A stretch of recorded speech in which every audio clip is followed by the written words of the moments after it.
Senate President Tito Sotto, along with some current and former senators, will head to the Supreme Court to file a petition stating that the Senate should first concur before terminating any treaties.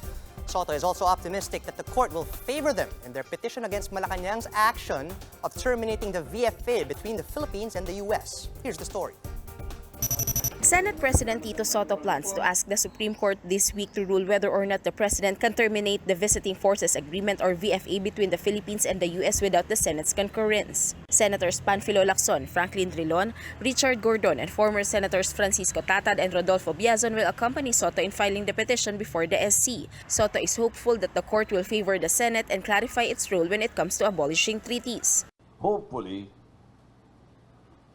the Senate may be able to assert its perspective or the sense of the Senate that if we are asked to ratify, we should be asked to concur in any abrogation. So again, being optimistic, yes, I think so. Hopefully, the petition will be decided very soon. Sotto says many of his colleagues do not support the President's decision in abrogating the VFA. I'm not sure of the number, but I can say that majority of the members of the Senate are not in favor of the abrogation. That is my sense. Well, as I said earlier, most of them know that the NDT, the EDCA, and the anti-terrorism, anti-cybersecurity or cybercrime and cybersecurity relationship with the United States might be imperiled. So unless we are able to review and come up with a better solution, in case the SC's decision goes their way, Sotto say they will immediately review and study the agreement.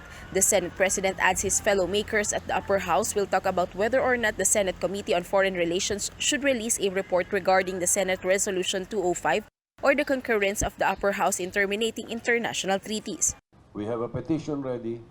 By Monday, after the Senate agrees or disagrees on a resolution concerning this ratification power, we will be filing the petition for a declaratory relief and mandamus. Duterte first made the decision to abrogate VFA after Senator Ronald Bato de la Rosa disclosed that his U.S. visa was revoked. The country officially sent its notice to terminate the VFA to the U.S. on February 11. The termination will take effect on August 10, 180 days after the notice was sent.